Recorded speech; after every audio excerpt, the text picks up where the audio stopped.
The Boeing 737 MAX was designed to be a triumph of modern engineering, a more fuel-efficient, advanced version of the world's most popular airliner. It promised a smoother, quieter, and more economical journey for millions. Yet, behind this gleaming facade of progress, a profound and terrifying secret lurked. This secret, hidden deep within its software, would not only lead to catastrophic accidents but would also ignite an unprecedented crisis of confidence among the very professionals entrusted with flying it. Our story today is not just about a flawed machine, it's about why the pilots, those highly trained individuals in the cockpit, came to deeply fear the Boeing 737 MAX. For decades, the Boeing 737 series has been an aviation workhorse, beloved by airlines and pilots alike for its reliability and efficiency. Boeing, a titan in aerospace, continually evolved the 737, introducing new generations with improved performance. However, as the industry shifted towards more fuel-efficient designs, Boeing faced a formidable challenge. They needed to update their best-selling aircraft to remain competitive, especially against newer models from rival manufacturers. This pressure to innovate, while preserving the familiar handling characteristics of the 737, set the stage for a critical design choice with unforeseen consequences. The answer to Boeing's challenge was the 737 MAX. To achieve significant fuel efficiency improvements, Boeing decided to equip the MAX with larger, more powerful engines.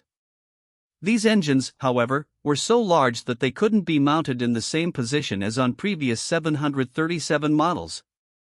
To maintain ground clearance, they had to be placed further forward and slightly higher on the wing. This change, seemingly minor, had a profound impact on the aircraft's aerodynamics, introducing a new characteristic that would need to be managed by an equally new, and ultimately controversial, system. The new engine placement meant that during certain flight conditions, especially at high angles of attack, the 737 MAX had a tendency for its nose to pitch up more aggressively than previous 737s. An angle of attack, or AOA, is a fundamental concept in aviation, referring to the angle between the wing and the oncoming air. Too high an AOA can lead to a stall, where the wings lose lift. Boeing wanted the MAX to handle similarly to its predecessors, avoiding the need for extensive pilot retraining. This desire for commonality drove the creation of a system to counteract the new pitch-up tendency, ensuring the MAX felt familiar. To manage this new aerodynamic characteristic and maintain the familiar handling of the 737, Boeing introduced a software system called MCAS, the Maneuvering Characteristics Augmentation System. MCAS was designed to automatically push the aircraft's nose down under specific conditions, specifically if it sensed the aircraft was approaching a stall due to a high angle of attack. Think of it as an invisible co-pilot, subtly nudging the aircraft's nose down to maintain stability, mimicking the feel of earlier 737 models. Its primary function was to make the MAX fly just like any other 737, avoiding the need for new flight certifications or extensive pilot retraining. Here lies the crux of the problem, the critical design choice that would sow the seeds of tragedy.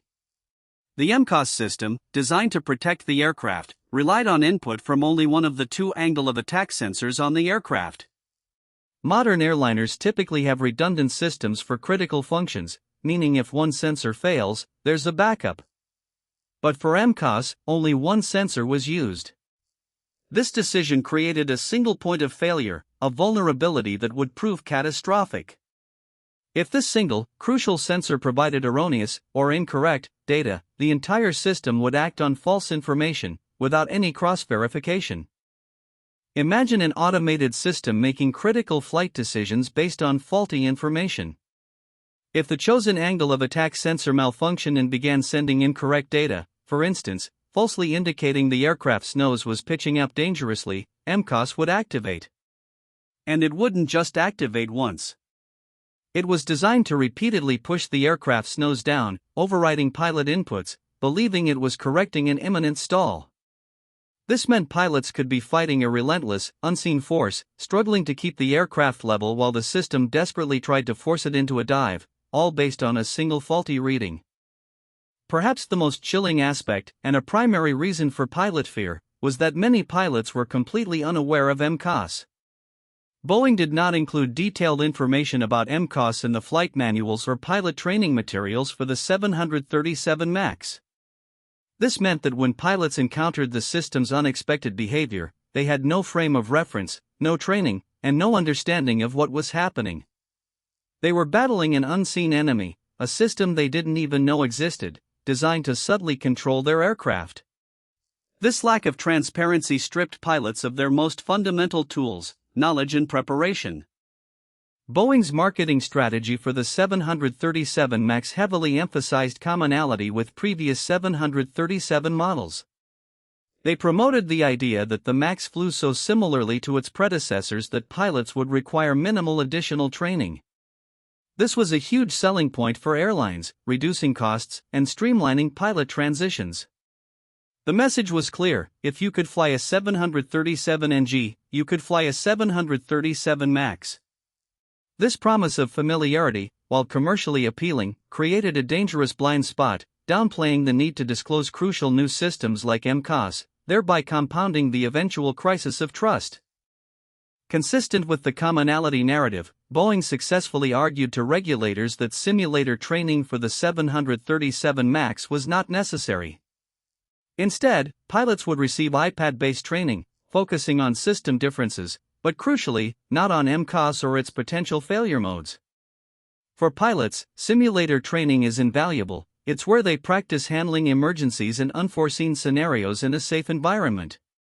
Denying them this opportunity for a new aircraft, especially one with a hidden, powerful system, denied them the chance to develop muscle memory and critical decision-making skills under stress. This significantly contributed to their deep-seated fear later on. On October 29, 2018, the world witnessed the first tragedy involving a Boeing 737 MAX Lion Air Flight 610, departing from Jakarta, Indonesia, experienced erratic flight behavior shortly after takeoff. The aircraft's nose repeatedly pitched down, despite the pilot's desperate attempts to pull it up. Investigators later found that a faulty angle of attack sensor was feeding erroneous data to the MCAS system, causing it to activate and push the nose down over 20 times. The pilots, unaware of MCAS and its operation, were battling a system they couldn't comprehend, culminating in a devastating crash that claimed 189 lives. The initial investigation into Lion Air Flight 610 slowly began to uncover the role of MCAS. For pilots, this news was deeply disturbing. The idea that an automated system could repeatedly take control, pushing the aircraft into a dive without their knowledge, was a nightmare scenario. It meant their years of training, their instincts, and their manual controls could be overridden by hidden software acting on faulty data. The fear began to set in: what if this happened again? What if they, too, faced such an invisible, relentless adversary in the sky? The sense of trust in their aircraft was severely shaken. Just 5 months later, on March 10, 2019, tragedy struck again. Ethiopian Airlines Flight 302, another Boeing 737 MAX, crashed shortly after takeoff from Addis Ababa, Ethiopia. The flight profile was eerily similar to Lion Air 610, erratic altitude changes, nose-down commands, and pilots struggling against the aircraft. This time, 157 lives were lost. The striking similarities confirmed the horrifying truth: the MCAS issue was not an isolated incident. This second catastrophic crash cemented the fear among pilots worldwide, making it abundantly clear that a fundamental, dangerous flaw existed within the very aircraft they were expected to fly. The second crash unleashed a global outcry and an unprecedented response from aviation authorities. Countries around the world, one after another, began grounding their Boeing 737 MAX fleets. This wasn't just a regulatory decision, it was a desperate measure to ensure public and pilot safety. The sight of hundreds of brand new aircraft sitting idle on airport tarmacs became a stark symbol of the crisis. For pilots, the grounding was both a relief and a profound blow, a validation of their growing fears, but also a stark admission that the very aircraft they were trained to operate was fundamentally unsafe. Their trust in Boeing and the certification process was deeply eroded. The 737 MAX tragedies highlighted critical human factors issues, the study of how humans interact with systems. The reliance on a single sensor, the hidden nature of MCAS, and the lack of pilot awareness all contributed to a situation where even highly skilled pilots were disarmed. They couldn't diagnose the problem because they didn't know the system existed. They couldn't train for it because it wasn't in the manuals or simulators. This created an impossible scenario for the flight crew, transforming a technical problem into a catastrophic human one. It underscored that technology, without proper human integration and understanding, can be more dangerous than helpful. In the wake of the grounding, Boeing worked extensively on a software update to address the MCAS flaw. The key changes included making MCAS use input from both angle of attack sensors, rather than just one. If the sensors disagreed significantly, MCAS would not activate. Furthermore, MCAS would only activate once per event and would have limits on how much it could push the nose down, ensuring pilots could always override it with manual control. These changes were crucial in mitigating the single point of failure and restoring some level of control to the flight crew, a necessary step towards regaining pilot confidence. Beyond software, regulators mandated significant changes to pilot training protocols. No longer would iPad training suffice. Pilots transitioning to the 737 MAX would now be required to undergo full-motion simulator training. This critical step ensures that pilots can experience MCAS failures and practice recovery procedures in a safe, controlled environment, building the essential muscle memory and understanding they lacked before. This enhanced training, coupled with rigorous oversight from aviation authorities, was vital for rebuilding the trust that had been shattered. It was an admission that familiarity alone was not enough, proper preparation was paramount. Despite the software fixes and enhanced training, the fear instilled by the 737 MAX crisis won't simply vanish. For many pilots, the deep erosion of trust in Boeing and the certification process is a scar that will take years to heal. The fact that a critical, potentially dangerous system was kept hidden from them, and that 2 catastrophic crashes were required to bring it to light, has fundamentally altered their perception of aviation safety. It served as a stark reminder that even the most advanced machines require complete transparency and robust human understanding.